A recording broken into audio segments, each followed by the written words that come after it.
Sairam everyone, just to recollect where we were last week. We have just got past the Varna discussions, and Swami is coming back to the chapter of the Gita proper. So I will just, I think we just read and discuss, Kalyani? I can't recollect.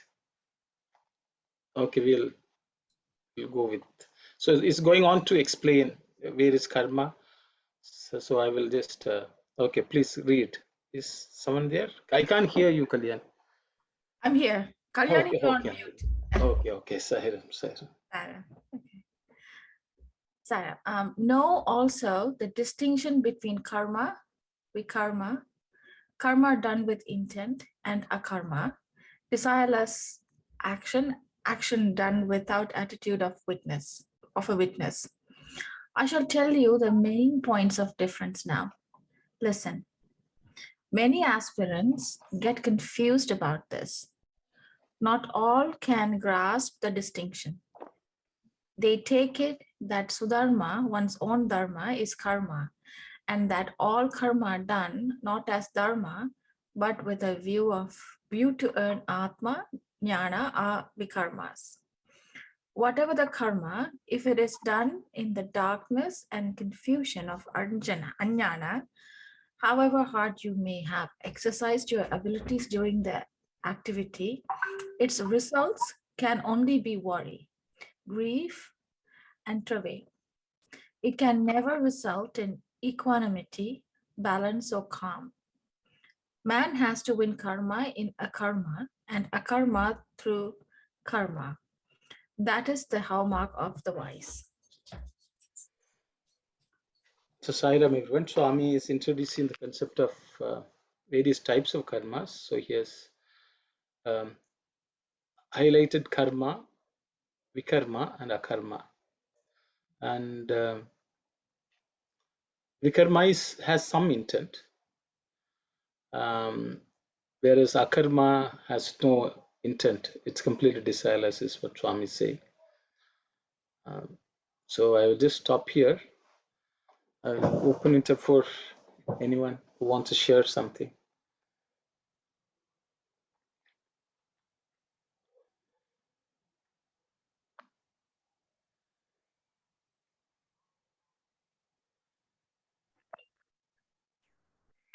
I think it's just Arna wants to go by paragraph. What is Sanchita Karma and Prarabdha Karma? Okay. I'm Bala from Saskatoon. Sairam, brother. Sairam. Sanchita Karma and Prarabdha Karma. I think that's a slightly different definition. Here, I think Krishna is talking about action per se. Okay.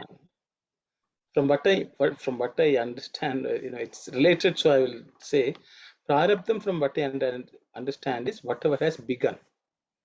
Whatever Arabdha means, which has you have started on, the results have started materializing, and that karma is called Prarabdha.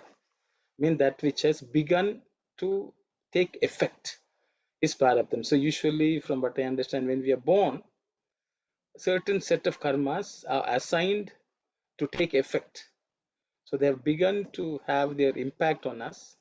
So all such are considered Prarabdha. Sanchita is which has still not begun. It is waiting in the account balance. It's what I understand. Okay. But in this case, so I think Krishna is talking about actions being performed by us.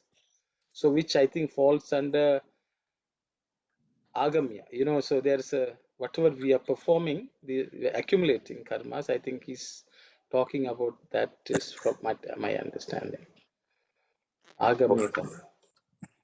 They are called Agami, which will get at, which will be sent to be counted along with the rest of the Sanchita Karma. Some of them I think we experience here now itself. I think the Swami, I think, is covering that little later. Okay. But here Swami is talking about karma, vikarma, and akarma, and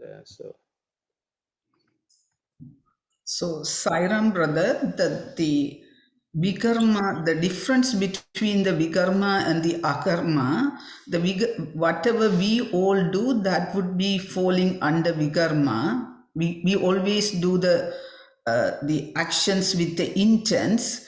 The akarma, it would fit into Lord Krishna. Lord Krishna in the Geetha Padesh several times told Arjuna that I have only been a witness.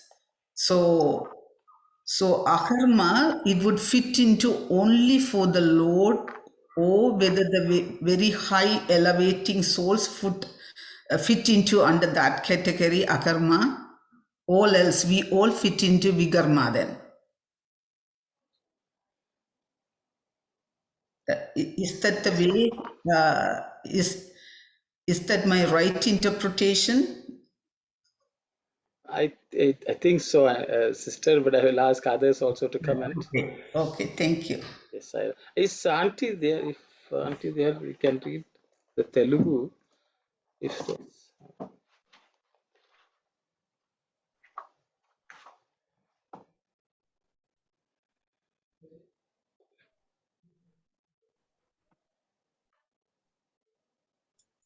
is Mani Auntie around or no? I don't see her.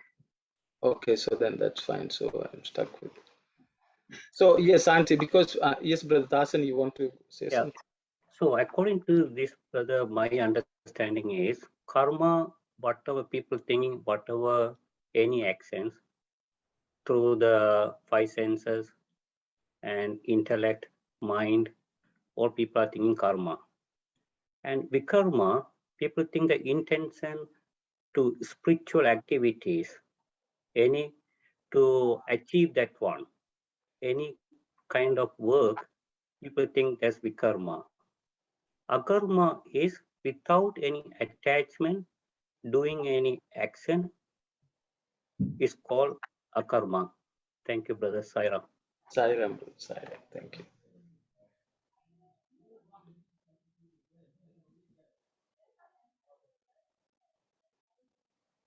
So I think Swami is saying the same thing in Telugu also.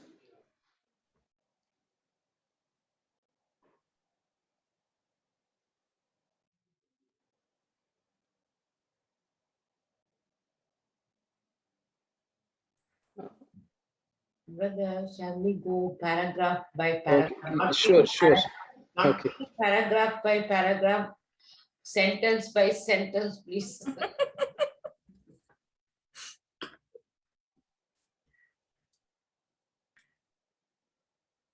In the first paragraph, Swami also said, mentioning that we take it as Sudharma. And I think, a bit more clarity on the first paragraph. Are there three different categories or two categories? Karma, vikarma, and agarma. All karma is categorized as two different, things, that is vikarma and agarma. Otherwise, maybe the interpretation, it has been given in the parenthesis for the vikarma and agarma, but the karma, Swami didn't say or anything. So I am thinking that whether the karma is divided into two categories, one is vikarma or the other is agarma, or whether the karma, whatever other action done, maybe the consequences, it is fit into three different categories: karma, vikarma, or agarma. That part is not clear to me in that very first sentence.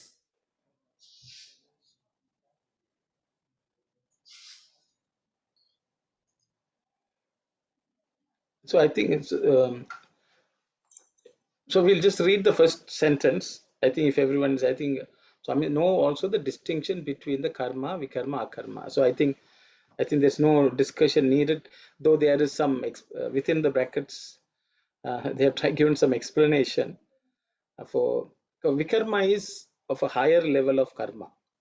Okay, just like anything which is like nayaka, vinayaka means there's no action beyond that. Means that's the highest type of action. So Swami is saying normal karma which everyone engages, and then vikarma is of a, of a higher level of karmas, and then akarma is action which is actually not action, and which Sister Anand said only Krishna is telling, I am the doer, but I am not the doer. I think we discussed last week. How can you do something and not do? And I think that's what Swami is covering here as akarma, which Sister Anand said. Avatara Purushas, they engage in akarmas. But I think anyone who wants to read something, if you read the next line. Brother, Yes. Avatar Purusha doing without intentions or desireless action comes under that? That is akarma, sister. Yeah, akarma, the Avatar Purusha will do without desireless action. Yeah, I mean, so actually, the next 2-3 paragraphs are talking about akarma.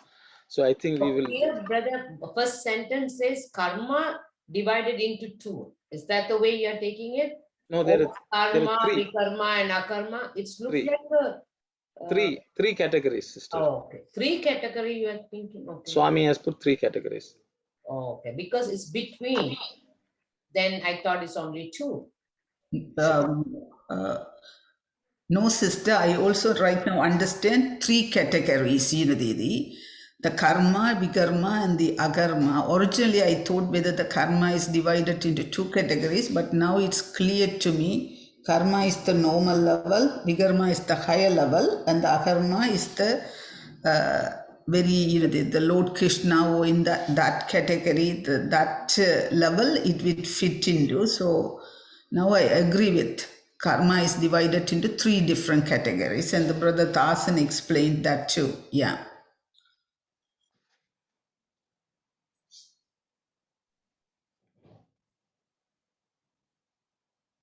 See, in the Telugu version, this is what Swami says. Okay, in the absence of money, auntie, I should not attempt, but we'll try. Okay. So Swami says, Intiye kaka, e karmala yunde, karma, akarmalanni,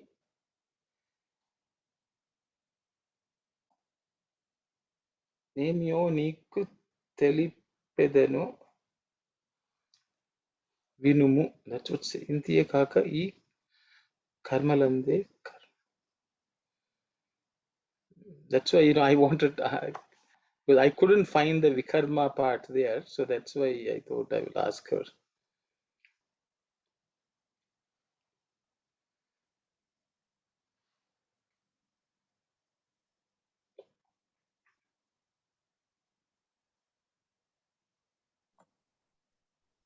But I know, looking at the Telugu, there seems to be Swami has divided into 3 categories. So let's keep it that way and move on.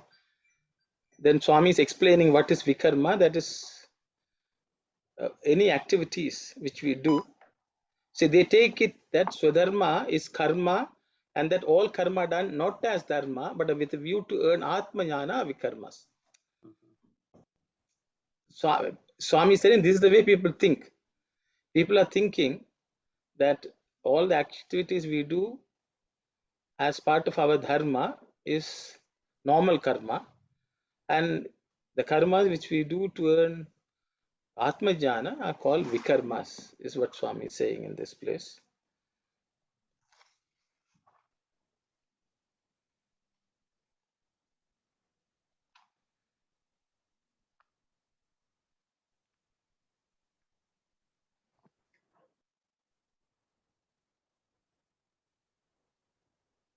So, Sairam, brother, Swami explaining next pages too. That Yes. difference and everything. Yeah, that's why. So, So whatever you said, brother, is correct. Exactly. The karma and the vikarma, people think the first spiritual activities, they think the spiritual path actions, all they think vikarma. And akarma, when we do any without any fruit of the action, is called akarma. Yes.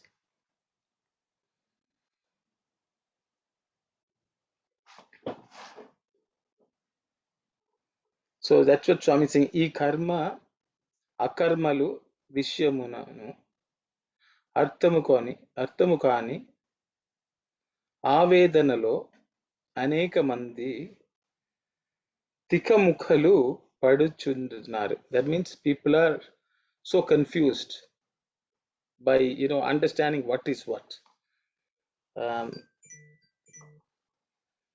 దీని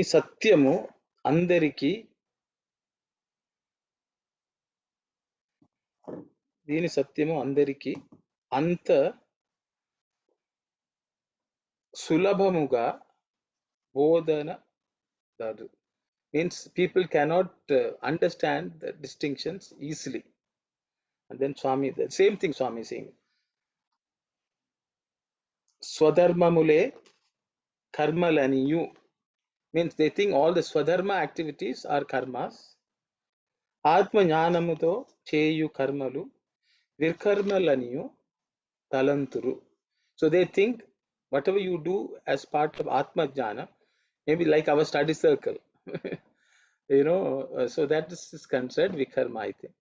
The rest of the things which we do at home, we call them karma. That's what Swami say.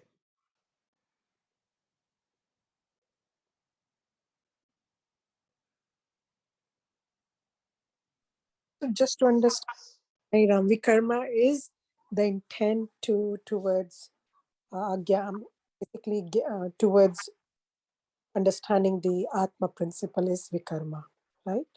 Yes. Okay.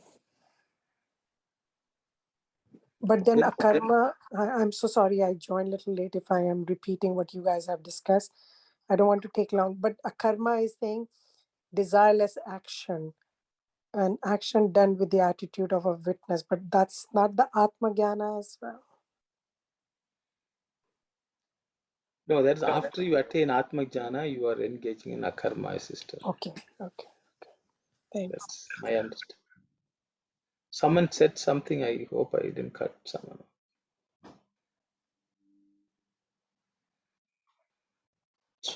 So then the next sentence in Telugu is ఏ కర్మ లైనను సరే అజ్ఞానముతో చేసిన కర్మకు ఎంత శ్రమ పడినను అది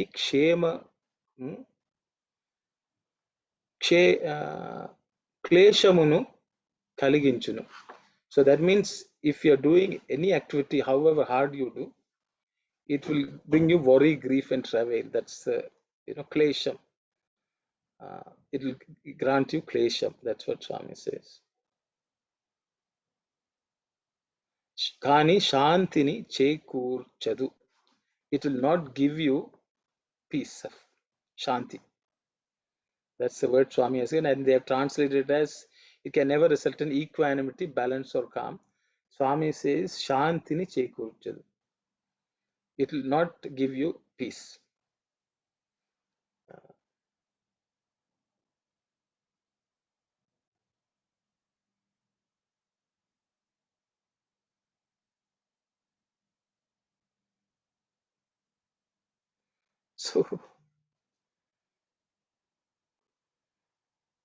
So the next sentence is the very intriguing one. Man has to win karma in akarma and akarma through karma. That is the hallmark of the wise.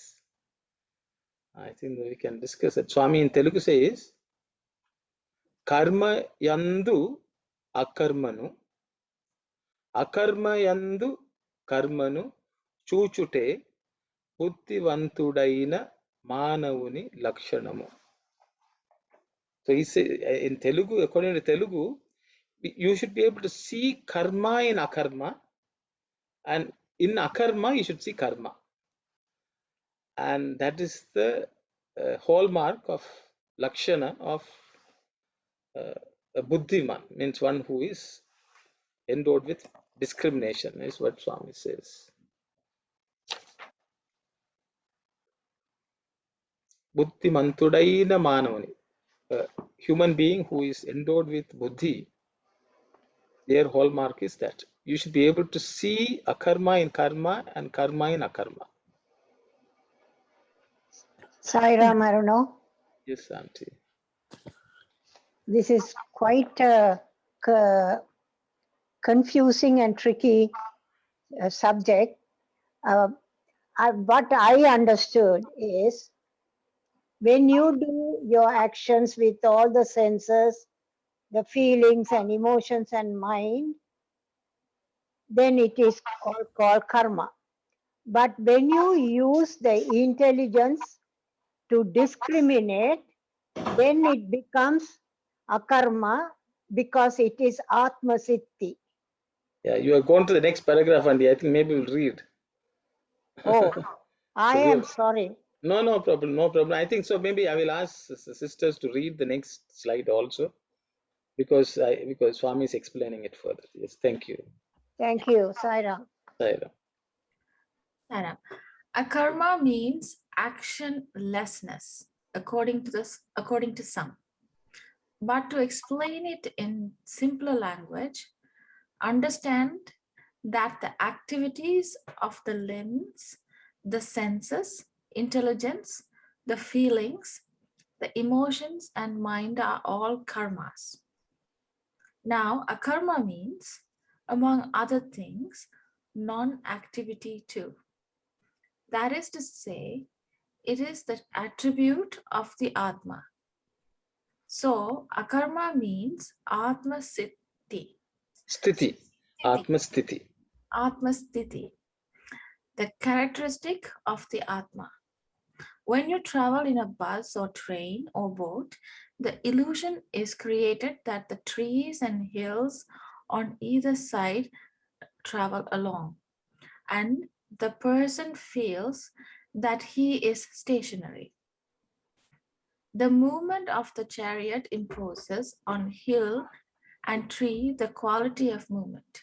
So too, the person unaware of the principles enunciated in the Sastras deludes himself into the belief that the Atma is doing all the activities of the senses and the body, which then is the genuine akarma, activitylessness. This experience of the Atma is the perfect activitylessness. That is your real nature. It will not do if you simply desist from external acts. You should realize the atomic fundamental, Atmic. atmic fundamental, not merely renounce karma, for it is impossible to be completely activityless. Thank you very much. Thank you very much, sister. So this is my understanding. So I will just state it and then we'll open it up for discussion. So based on what this is, the Atma within us is actually activityless. It is in a state of akarma, whereas the body and the mind are engaging in activity. So both of them actually coexist. I think we discussed why is Krishna the doer and he is the not doer. It's the same thing. The Atman is a non-doer, but the body is acting. The body is acting because the Atman is present, but the Atman is not acting. So I think that's sort of thing which Swami is trying to get, asking us to understand. That's why if you go back to the previous paragraph, last sentence, Swami is saying a buddhi, one who is intelligent, will be able to see karma in akarma and akarma in karma. So which means at all points in time, both of them coexist, akarma and karma. So I will stop here. I will open it up for discussion. Saira.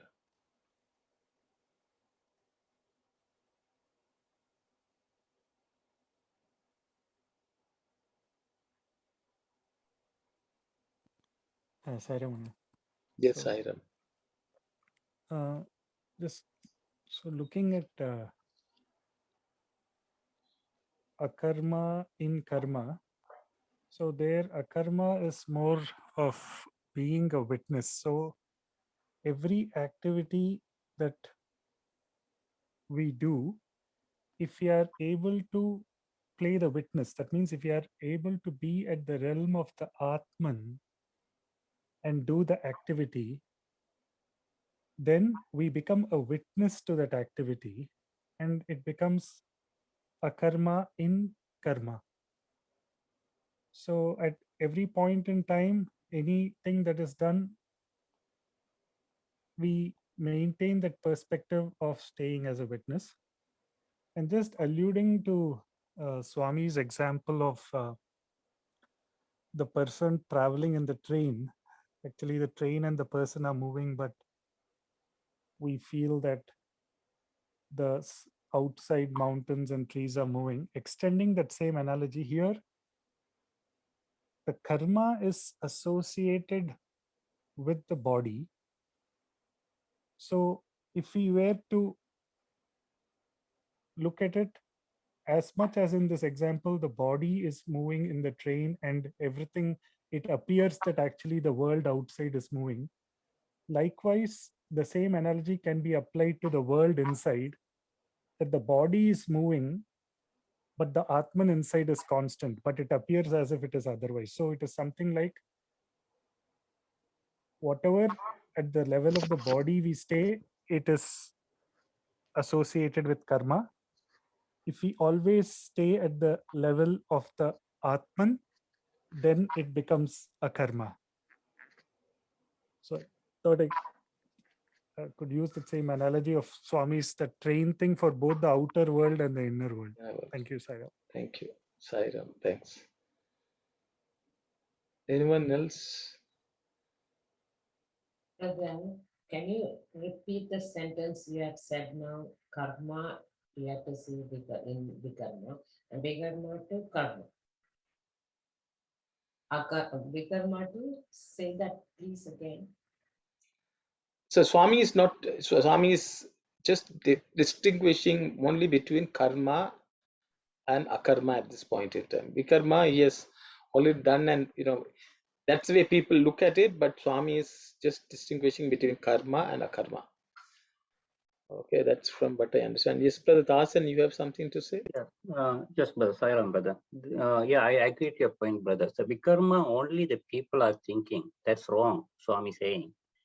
Only we have to concentrate the karma and akarma. For an example, when you are at the Sai Center, you are working hard. Then someone is asking, are you tired? And you are saying, no, I'm not tired.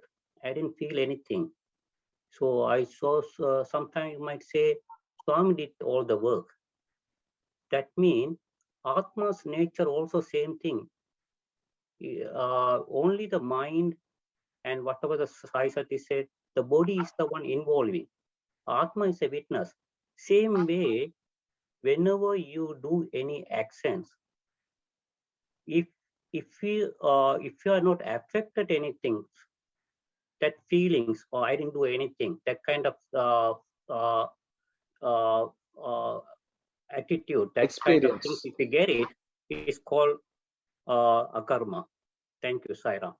Thank you very much, brother. Thank you. Shall we move to the previous slide, please, again? Please. Okay. So man has to win karma in akarma and akarma through karma. Just another point, just wanted to add here. Understanding karma and akarma can be looked at by whatever Swami did. Always being in the realm of akarma, whatever Swami did was karma. So understanding anything done by Swami when he was in the physical frame gives a perspective of doing karma while being in akarma. While for our end, it will be, since we have to work towards realizing that we are Swami, it will be doing karma with the state, with trying to establish ourselves in the state of akarma. So it is like when man is traversing towards God, we establish doing karma with the Akarma through karma. yeah. Uh, no, I'm saying I'm trying to say, like, while traveling towards Swami, we do karma, having in mind akarma. But when Swami does work, like God coming towards man, he is already in akarma. So established in akarma, he does karma. For Swami, it is akarma, being in akarma, doing karma. For us, it is being in karma, trying to reach akarma. No, makes sense. Okay. Sairam brothers, the first part is very clear to me. Swami is telling we have to do when we perform the actions, we have to perform with the fruitless motive or the desireless action. That part is very clear to me. Swami, these two things I interpret as Swami has given us some sort of advice what we should be doing in order to move up in the spiritual ladder. So I understand first part is very clearly, even if we do some actions, that actions should be desireless action. The right now I understood, maybe my understanding could be different from Brother Sai. So these explained that the second part, if agarma through karma, if it just fits into maybe Swami's level, maybe the where we would fit into the the second part, aharma through karma, we haven't reached that level yet for the akarma. Maybe second part Swami just referred to, maybe just to the very elevated higher level souls, that second part. Yeah, it's very good point, Sister Ananthi. I think I will ask sisters to move the slide to the next one. Sairam, I don't know. Whatever Sadi said, Sai Sadi said, can you please repeat it because I couldn't get the essence of it. Thank you, Sairam. Sairam. Okay, let me paraphrase it. If I didn't do a good job, Sai Satish will step in. See, what he's saying is, an Avatara Purusha, they are already in the state of Atma. Okay, because they're only their existence is from the state of Atman.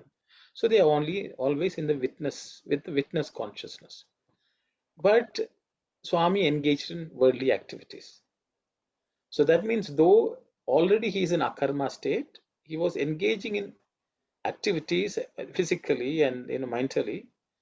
So they are both existing. Akarma in karma is performing karma while being in the akarma state, which is natural state. Whereas that state is not there for us. We are not thinking like an atma. So we are starting from the point of only doing karmas. So for us to get to the state of akarma that is the goal. And Swami is so highlighting one who is already in the atma sthiti performing action. For them, no problem. But we are starting from the bottom end, which is doing karma with results in our view.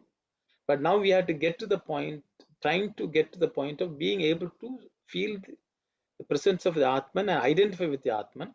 That is the state of akarma. So we are going upwards and God descends. And that is the two things, which one is finding karma in akarma and akarma in karma. So one is for us and one is for, as Sister Anandi said. But Sister Anandi is bringing another point. Even the people who are able to see akarma from down, if they have gone, they have elevated themselves. So my understanding is that to get to that point, we should slowly start giving up the desire for the fruits of actions. See, once when you're able to, from karma, we have risen to the akarma also and be able to see, then we have already elevated at that level because Atma Sthiti we have attained. But that should be our goal, as that's what Brother Sai Sathya said. So we are all trying to go from karma to akarma, or be able to cognize both of them at all times. But to get to that place, I think we have to slowly give up the desire for the fruits of action. And that's what I have understood so far from all the discussions. But I will ask others to share any thoughts they have, please. Sai Ram, this is what Dasan also said. When you are doing service, you have to become desireless.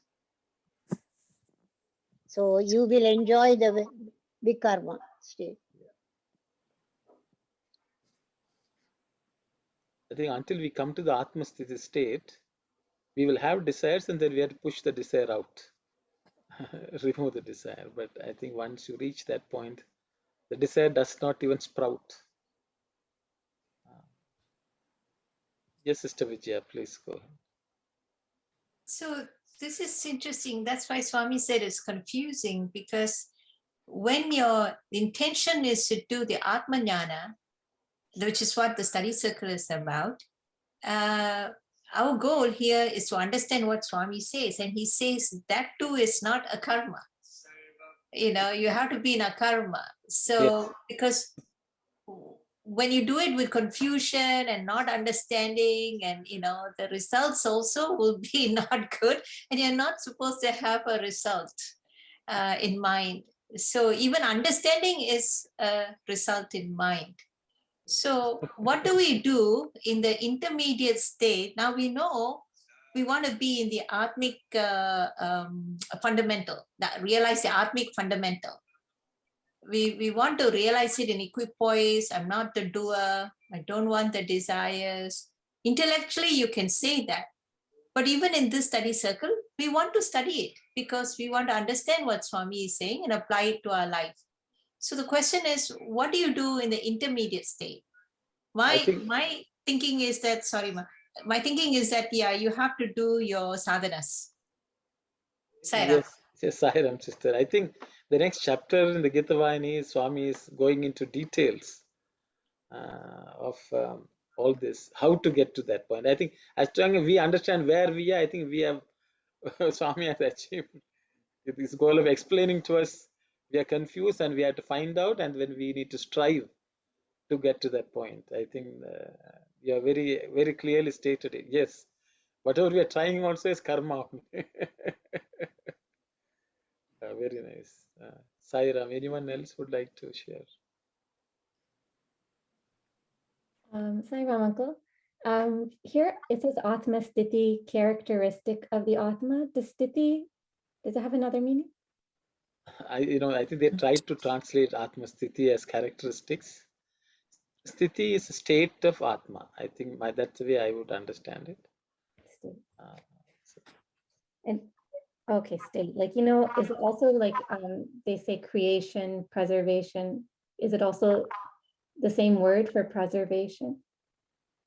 Oh, sthiti, that means it is, in a state of existence, sthiti. So which state? Srishti, sthiti, laya. So sthiti means it is existing, it is in a particular state. That state, or established state, if you want to put it that way. Okay. And yes. Srishti is coming into, it's becoming, then being, then merging. That being is sthiti. Okay. You are alive, you exist. Yeah, and that's the same word as this word here? Yes, it's the same word. And klesham, you said, is worry. There's a slight difference. There it is a verb, here it's a noun. Oh, okay. See, most Sanskrit nouns are formed from the verbs.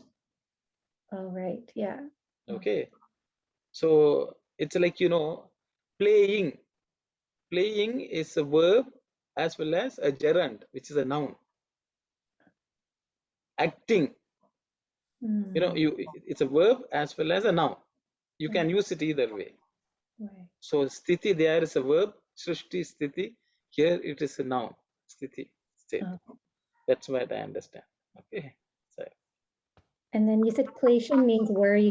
Is it the right translation? Worry, grief. It's all kinds of trouble is klesha. Okay. Problems, troubles, worry. Yeah, sorry, go ahead. A state which is unease, full of unease, is klesha. Okay. And just about the previous paragraph. So where Swami is saying that they take it that Swadharma is karma and all karma done not as dharma, but with the view to earn Atmanyana or vikarmas. So Swami is saying that whole thing, that's not true. People take it to be that, but that's not actually what it is. Yeah, Swami, see, they've introduced a new category called vikarma within the karma category. Okay, which is any activity which you are doing towards Atmanyana is vikarma. That's a classification I think people have come about. Swami says because it is not right. I think which is what the Sister Vijaya was telling. We think we are doing vikarma, but we are in karma because we are looking for some fruits. So how do we get to akarma? Is it through vikarma?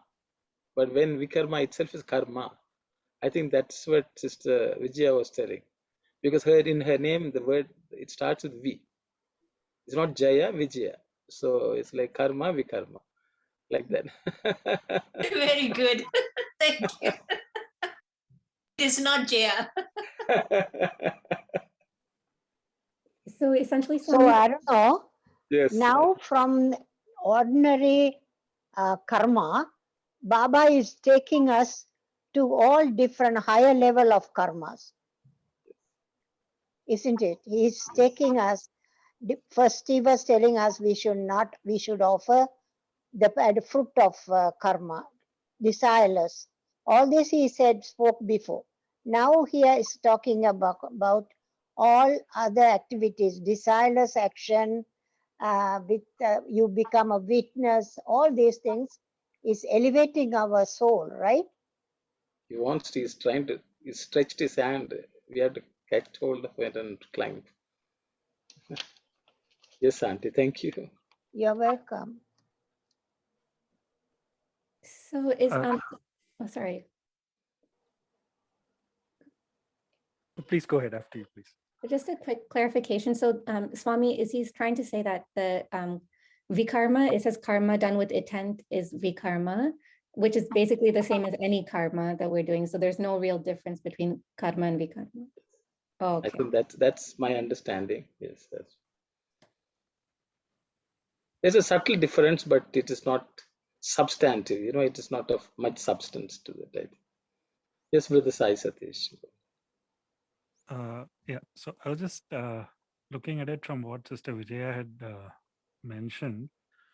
So, so the thing is, we know Swami is there in this satsang. So how would Swami be going through this satsang? Because for the satsang also, I come into the thing because I expect I will get something out of this. But whether it is Swami in the satsang or Swami giving darshan, what it is for Swami, and like for a second, if we can shift the perspective and see it like from Swami's thing. For Swami, at no point in time there was a past or a future. He was always saying like be in the present, and that's how it became Swami's omnipresence kind of a thing, right? So every activity, every karma that we undertake, if that point we are fully present, like how Swami would come for darshan, Swami had he didn't have to keep telling himself, I am God, I am God, I am giving darshan kind of a thing. Swami was in that state at every time. So from every moment to moment, he was established in that. So from our perspective, when we engage in any activity, if we are able to give it 100% and not think of what has happened in the past or what we are looking at it from the future in terms of the karma phala, then by being in that present, we are in a sense trying to play Swami or play God, and it's more of pretend and So we keep doing that again and again, and by living in that moment, every moment after moment, we work towards that in progression. So by staying in the moment, we are not anticipating or looking forward to the reward or being bogged down by what the past has to carry. So something of that, if we can see and carry forward, so that we stay at the level as much as possible, tend towards a karma even as we keep doing karma, something of that kind. Thank you, Sarah. Sairam, Sairam.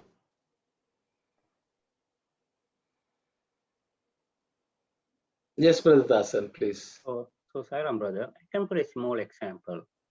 When you are cooking at home, so say mother is cooking, if she is not expecting, only with the love, without expectation, and after the cook, and he's serving the food, after the cooking, if she's not showing any tiredness and everything, and she's not expecting anything, that is called akarma. When you cook the food and you are showing your tiredness and you are expecting the thank you and everything, that is a normal karma. That's a simple explanation. Thank you, brother.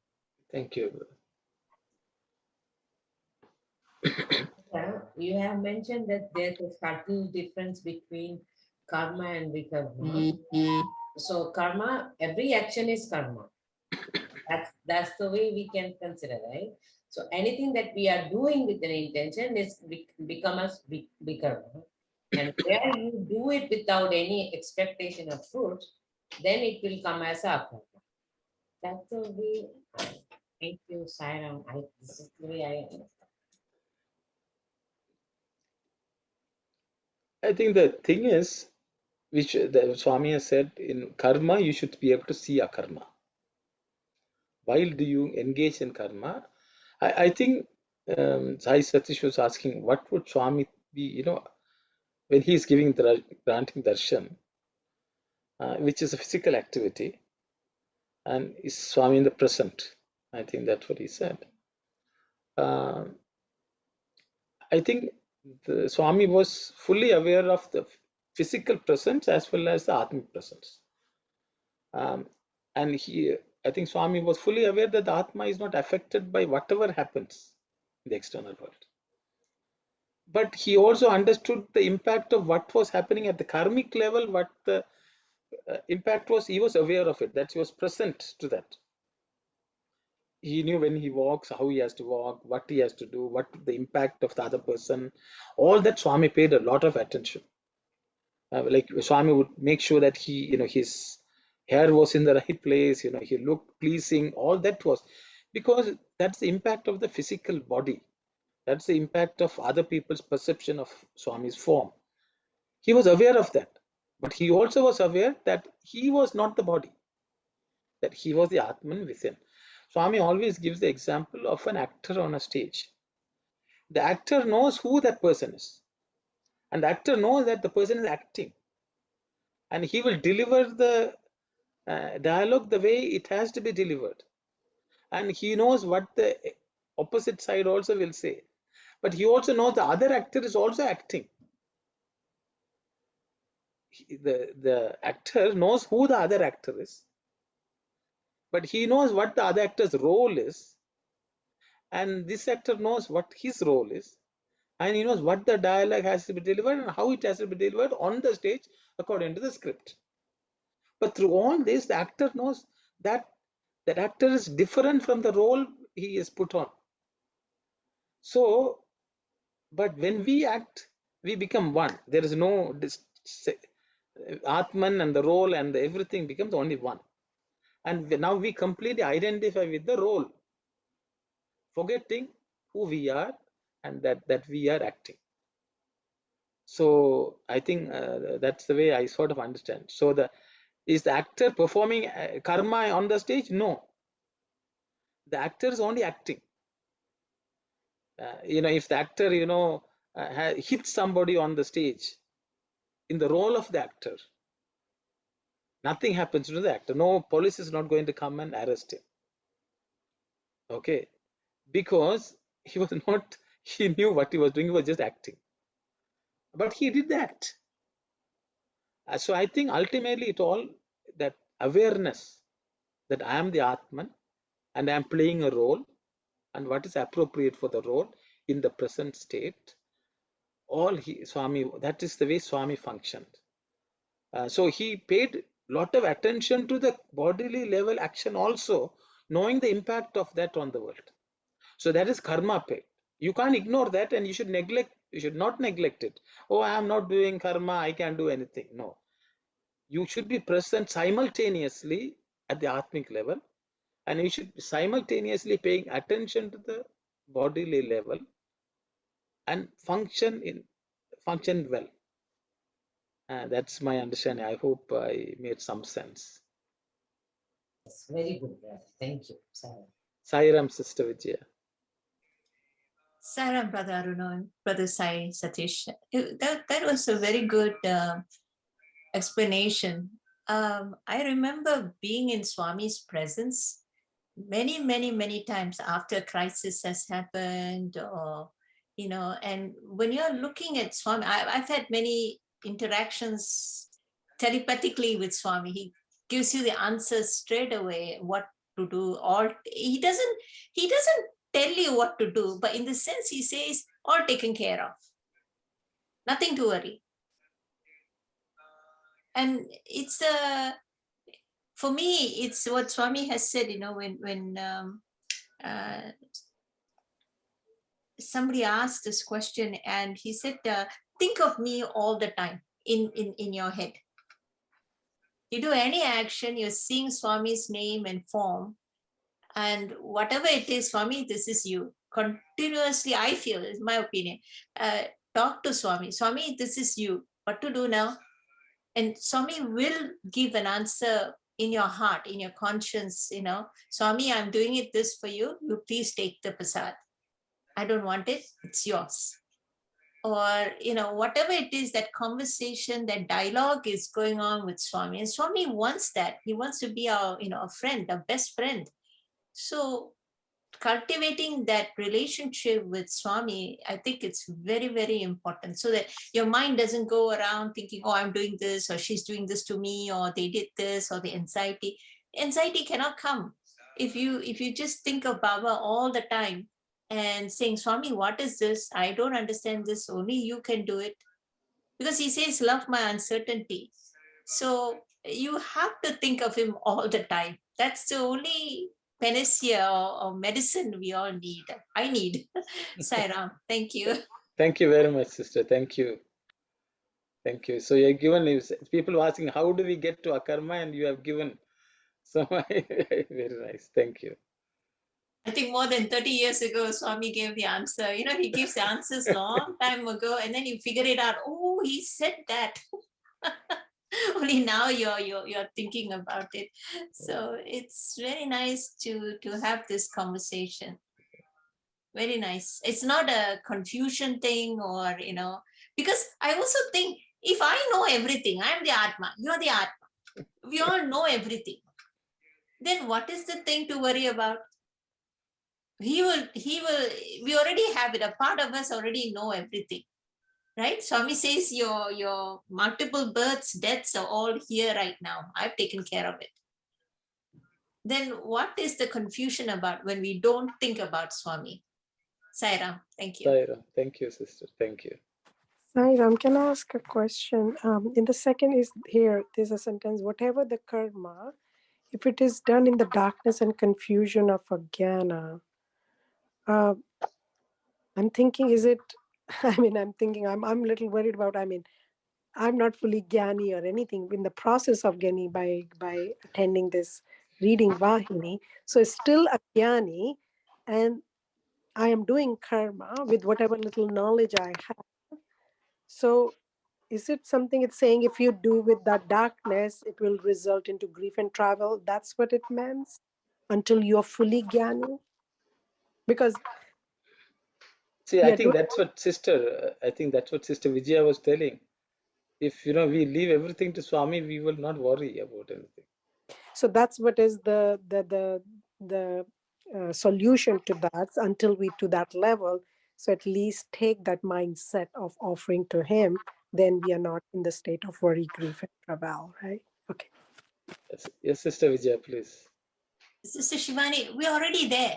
There's nowhere to go. Nothing to do, nowhere to go. You're already the Atma. I'm already the Atma. Everybody here is already the Atma. It's like saying, I am a sinner, I'm a Ajnani. What is that Swami will say, if he's here, take Brother Sai Satish's solution. Swami is here, right? Yeah, What is he going to tell us? Exactly. Thank you. Yes, Yeah. Brother Tasan. Yeah, so Sairam brother. So everyone knows about the karma. When you do with any action is karma. So that is going to bring plus or minus. But when you do, that means plus or minus always will give you worries and grief and everything, whatever. But whenever you do any desireless, that result is going to be zero. That is akarma. So when you do any action without desireless is akarma. And normal any action is karma. But you have to, when you move on to the akarma, you are you are not going to get plus or minus. It's going to be zero. Then you can, your mind is going to be clear. Then you can merge into the Atma, that's Atmic Atma nature. Thank you, Saira. Thank you very much, brother. Thank you.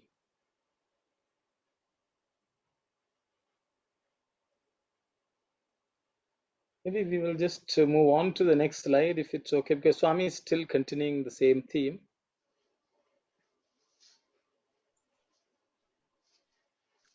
Okay, Saram. Dhananjaya. Only he is entitled to be called a Pandit, who has seen clearly the distinction between karma and akarma. If he has only stuffed in his head the matter contained in books, he is not a Pandit. The Pandit must have an intellect which grants the vision of the truth, Samyak Darshana. When that vision is gained, all karma becomes ineffective and harmless. The fire of jnana has the power to consume and burn karma. Some people say that a jnani must perforce suffer the consequences of prarabdha karma. Prarabdha karma, which Prarabdha the Bala was asking. Yes. Prarabdha karma, that which we are presently undergoing. He cannot escape from it. This is a conclusion that other persons draw, not the experience of the jnani himself. To those who watch him, he might appear to be reaping the fruit of past karma, but he is absolutely unaffected. Whoever is dependent on objects for happiness or pursues sensory pleasures, whoever is motivated by impulses and desires is bound by karma. But those free from these cannot be affected by the temptation of sound, touch, form, taste, smell, and other attractions of the senses. Such is the true sannyasin. He is unmoved. The jnani is supremely happy by himself without the need to be dependent on other things. He finds karma in akarma and akarma in karma. He may be engaged in karma, but he is not affected in the least. He has no eye on the fruit of actions. Thank you, sister. I think quite a few of these we have already discussed. So Prarabdha, I think that the Bala was asking. So that is when we take this body, Swami says we have given a garland of, karma mala, which we come up with, which we have to exhaust in this lifetime of this body. But what Swami is saying, the jnani, he does not suffer. People think the jnani is suffering. because he's undergoing all the troubles which the body is undergoing. But Swami is saying, even though he may be appearing to reap the karma, he is unaffected by whatever is going through. Whatever physically Jnani may be going through, he is unaffected, is what Swami has said. So I will stop here. I will open it up for other comments, Saira.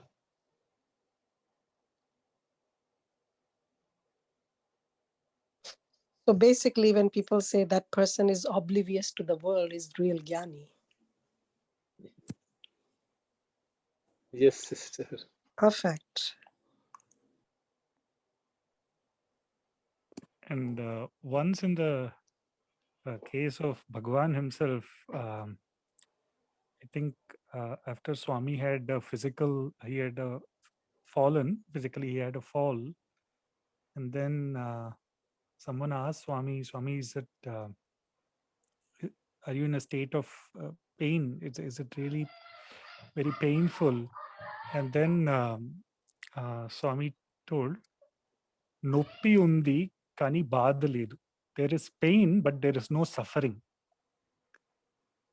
So that clearly tells at what state Swami always operates in. So at the level of the body, there is definitely pain. But at the level of the Atman, it's absolutely free of any suffering or anything. So it's just like always playing the witness. So that is one aspect that came to me in this context. And other thing was what Anna was telling in that prarabdha karma. So they give an analogy of the hunter with a bow and an arrow. So they say this sanchita karma is the arrows that are in the quiver of the hunter. The agami karma is like the arrow that is in the bow of the hunter. And the prarabdha karma is the one, that arrow that has been released by the hunter towards the target. So while, of course, the sanchita and the agami, we have ways and means the prayers and other thing to negate. The prarabdha karma, which is actually the arrow that is released, only with like literally Bhagwan's grace can the arrow not meet the target, because it's already released, it's on its way. So yeah, that is the other aspect of the thing. Only so always remembering Swami, because many times we know certain things are like when accidents or some calamities happen, that is like prarabdha is already on the way. And that time, surely when remembering Swami, that's why remembering Swami at all time points, like what we were discussing, it helps to negate that prarabdha karma, where the arrow is going to meet the target. Sairam. Sairam is Bala from Saskatoon. See, I will the prarabdha karma, which we were talking about it. I will give a practical example. One I think in the 1998, 1998. That time I was in India, Gujarat. We went for the Sevadal. This one, 15 days Sevadal. Seva and Parthi. Siva and Parthi. Yes. You see, that time that was what happened is I got the posting right under the Baba Bhagwan's bedroom. That's next the ladies' entrance gate. I got the posting there, and then all the 15 days, every Bhagwan just walk only 1 meter, say 10 feet away from me. Bhagwan every day, morning and evening, he was walking. Because the system is that you might be knowing very well that every day the shift changes. It is not that the everyday shift. One day night I was thinking about it. Sitting and then nothing. I was night at about 12 o'clock or 12 to 2 o'clock or something like that. I was thinking about it. I did not do anything such a good thing in this birth. How come I'm getting this sort of blessings from Bhagawan? And then you won't believe it. That was the thought was going in my mind.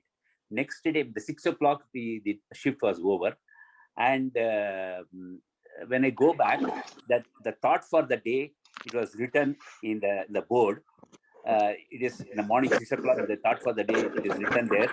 It is whatever the benefits you are getting in this birth, that is, it is your previous birth, what all the benefits are there, you are getting the, because of that, you are getting the fruits out of your previous birth. So that's why the prarabdha karma, it is, that's what I was, that's what it says that. And then similarly, on the same incident, once one of my friend, he was posted right in front of Bhagawan's, as soon as he comes, and then Bhagawan, he can see the Bhagawan. And then I was sitting on the side of it. And then one day when he was after the Arati, Bhagawan was, when he was going back, and then he has blessed somebody. So that time I thought the Bhagawan has not look at me, and then he has blessed him. When I go to my room, and then when I put a lot of books at that time I bought. Generally, when I opened it, then that somebody is asking the question, I got the answer. My eyes went to the answer. That if I bless somebody who is standing in front of me, it doesn't mean that I omitted the person who is standing by the side of me. That's what you was telling the answer. Anyhow, that's, I thought I'll share the. Okay. Thank you very much. Thank you. Thank you, brother. Thank you. Sairam, brothers and sisters, I have a question. We all know Swami is always with us. There is no doubt about that. Maybe all this time we studied or experienced, we know really well Swami is always in and around with us. And still, we cry sometimes. How to overcome the pain without suffering? Brother Sai Sadish nicely said that we will have the pain without suffering. I thought up until now, pain and sufferings are, it's like a twins. Whenever we have the pain, sufferings, always it would be coming, unless otherwise, if we have some sort of maybe two states, either we are very jnani at the top, or if we have low down, we don't know anything about, so only those two circumstances we can meet that sort of stage. Otherwise, I thought the pain and sufferings are twins. When one gets in the pain, when we get pain, sufferings, definitely it would be coming. What kind of techniques or something we can use, okay, still because of our past karmic, the patches or something, or even whatever we do right now, we will be having pain, but how to avoid the suffering, or how to negate that suffering part? Maybe whoever they have, the experience, that sort of techniques, can you please share with us?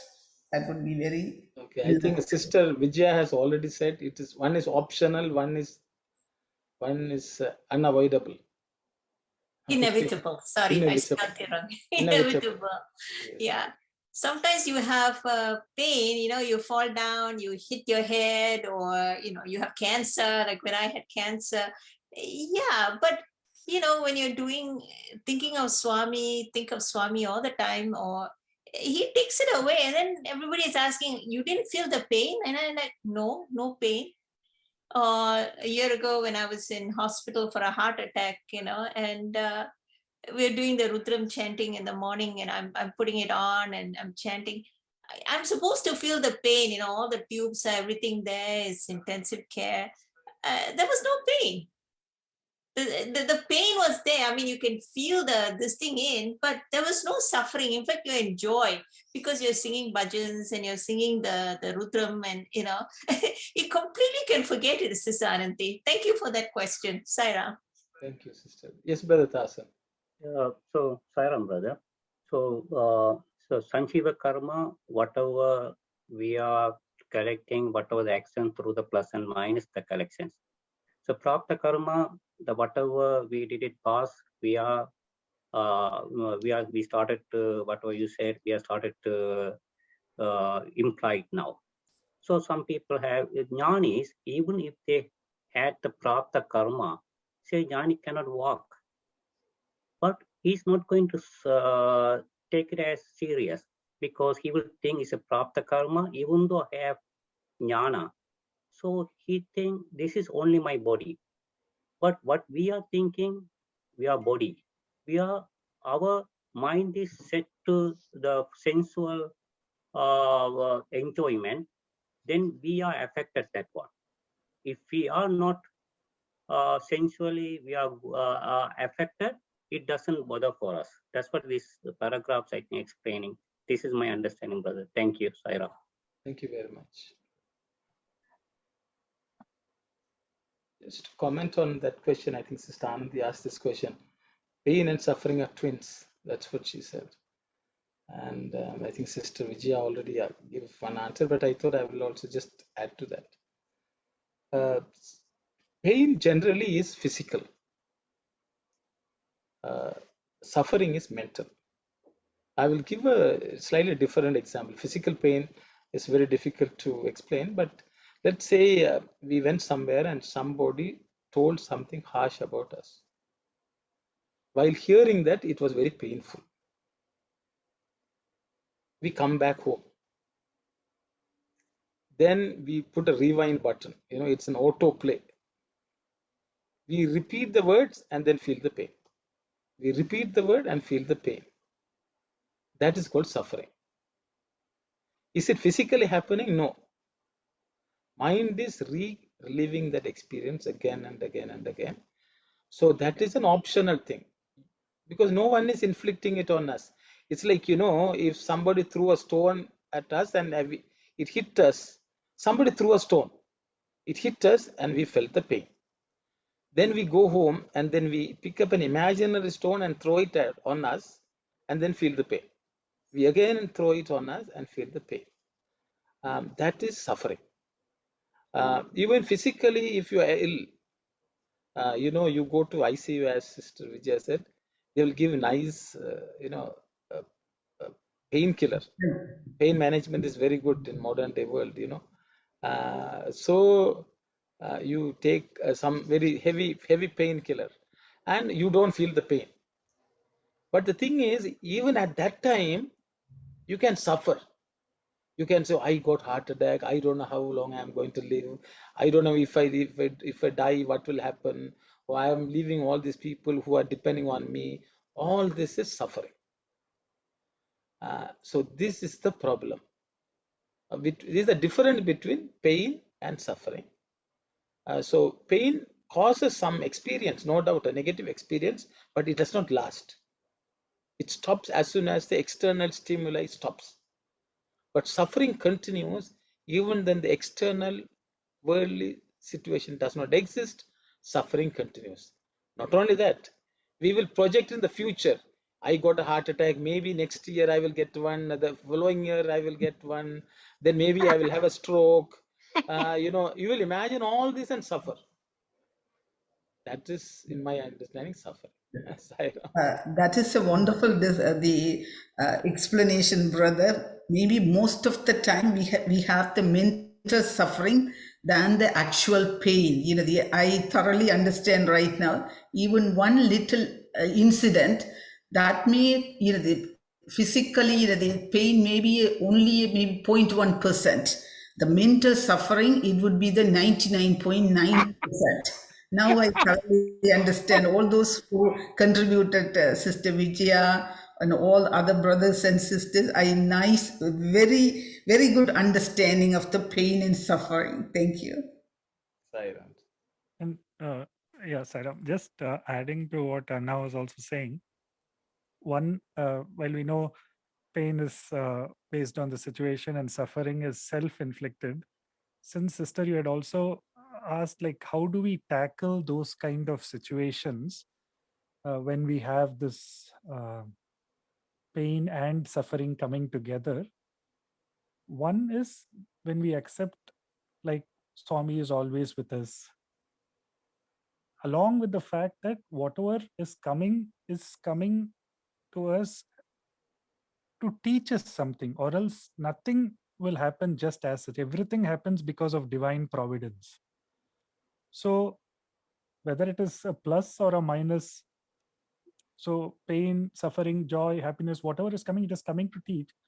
Especially when it comes to pain and suffering, that time we get carried away with that situation we are in, and so we start thinking, why has this happened to me, rather than what has this come to teach me.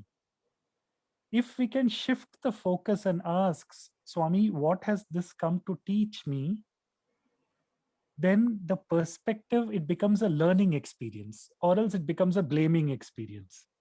So this person did that kind of a thing, it starts. But if we change, like, Swami, this has come from you, what can I learn from this? Then it goes more into working on ourselves, and then that aspect of whether it is pain or suffering becomes a learning process. And that is why people like Kunti Devi, if you really ask, she said, give me more suffering. Who will ask for that kind of a thing? We always pray, Swami, ensure we are trouble free, the best happens to us, kind of a thing. And here was a lady who was asking, always give me problems. But if you see that, it is so very clear that only in terms of problems we hold on to Swami. Only during problems we are more disciplined. Only during problems do we learn a lot about the value of life, or we start getting into a mode of what really Swami has given. So if we can look at it as a learning experience, then the negative connotation of what pain or suffering is changes into something as it has come as a prasadam from Swami, and Swami is wanting me to, he has said, now I have learned so much, now it is an exam that has come, Swami, please help me pass this exam. So that attitude will possibly help us move forward. Saira. Yes, Sister Vijaya. I think that is so true. Earlier on, when I first came into the Swami's fold, I heard the story of Mother Kunti, and I thought, oh, because the other line of Brother Sai Satish is that if I ask for problems, Krishna has to come and solve it. Because I'm praying to Krishna, you give me the trouble, so he has to come also with the problem and resolve it for me. So I thought when I was, really young, I said, I'll go and ask for more problems. So Swami gave so much of problems, but I also was looking for Swami's presence in giving an answer. Swami, what is your answer? What to do? So there is a little bit when you are asking for problems, when Swami is coming, you expecting Swami to come, like, if you give an invitation to somebody, your brother or your sister, and they're coming as a guest to your house, they are coming, right, at a certain time, and you know it. So asking for troubles, I think it's very good. But again, like I said, the understanding when it comes, Swami, you're seeing Swami, he's giving you that, and you're finding the resolution of the problem with Swami's grace. You understand, you can give thanks, gratitude. So you can cut short it and say, Swami, everything you give is your prasad, like what Brother Sai Satish says. And if you give that grace and gratitude, Swami gives you a beautiful answer. He will tell you why it has to come. Somewhere, something, it will come together, and you will say, oh, this is why it has happened. And then pretty soon you realize everything is only for your good. And Swami has given us a mantra. He gives very few mantras, but this is one very, very important mantra. I think it's in Tapovanam. All that happens is for my good alone.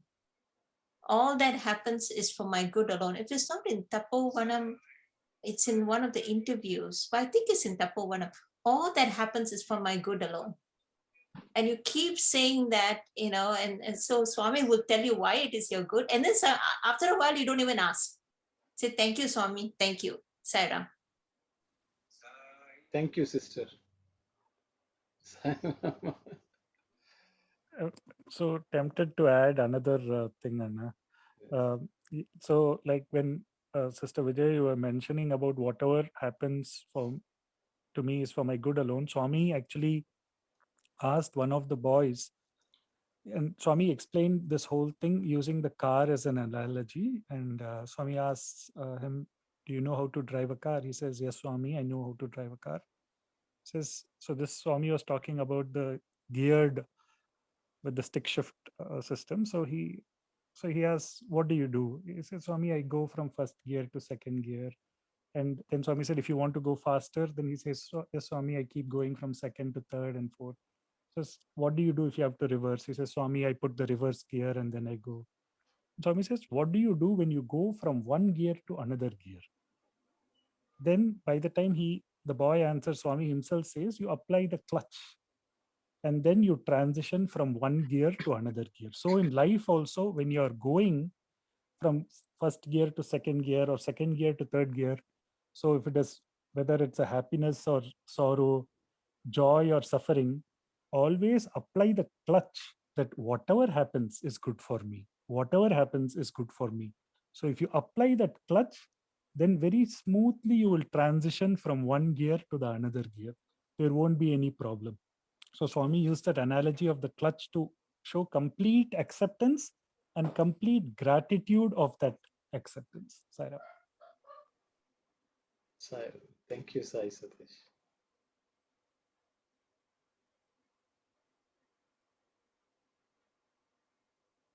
So I think we have discussed rather well on all aspects. I think if there are any other questions from anyone, then maybe we'll read the next slide if it's okay, and then we may not be able to discuss much, but at least we'll read. Sai. You may ask how he is able to do that. Listen, he is ever content. The contented man is free. He does not depend upon others. He is unaffected by the feeling of agency. He is content with whatever happens to him, well or ill. For he is convinced that the Lord's will must prevail. His mind is unshaken and steady. He is ever jubilant. Want of contentment is the sign of the Ajnani. Those who give up the Purusharthas, I think, goals of human life and walk the path of sloth, how can they be said to be happy, whatever happens? Contentment is the treasure that is won by the Jnani. It cannot be won by the Ajnani who piles one wish on another and builds one plan after another, who pines perpetually, worries himself, and sets his heart ablaze with greed. The Jnani is not mastered by the dualities of joy and grief, victory and defeat, gain and loss. He is Dvandvatita. Dvandvatita, beyond duality. He scorns hatred and never allows it to affect him. Both the Swarupa, form, reality, and the Swabhava, essential quality of the Atma, guarantee that it is unaffected. It is Asanga, not of the world. It is uninfluenced by anything that is not Atma. It has neither birth nor death, hunger nor thirst, grief nor delusion. Hunger and thirst are qualities of the prana, vital essence and breath. Birth and death are characteristics of the body. Grief and delusion are affections of the mind. So, Arjuna, do not assign any status for these. Know yourself as the Atma. Give up all delusion and become unattached. Be like the lotus leaf in the marshy lake of samsara. Change. Do not get smeared with the mud around you. That is the sign of asanga. In it, but yet outside it. Be like the lotus leaf, not like the porous blotting paper that gets tainted with whatever it comes in contact with. Thank you very much, sister. I think there's quite a bit to contemplate on. So it's because it's 4:25. I don't think it's better we leave it for all of us to take it home, think about and come back. I think it's in terms of chapters, if anyone is looking at Geetha Vahini, it's chapter 10. So those words, if anyone has something to say, please say in general, not necessarily. Oh, Auntie has come. Mani Auntie has joined us. Sorry, Auntie, we missed you for a little while, but I was busy with something else, so okay. sorry. I'm very No late. problem, Auntie. Yes, But yes. I did not want to miss. You know, at least let me listen to what is going on. So I came. Okay. Thank you. Thank you. Okay. Okay. So if there's anything anyone has something to say, you can say. Otherwise, we will close the Samasta Loka and meet again next week. Next time. Yeah. Saira. Saira, please close it. Om Samasta Loka Sukhino Bhavantu. Samasta Loka Sukhino Bhavantu. Samasta Loka Sukhino Bhavantu. Om Shanti Shanti Shanti. Sairam, everyone. Sairam. Sairam. Sairam. Sairam.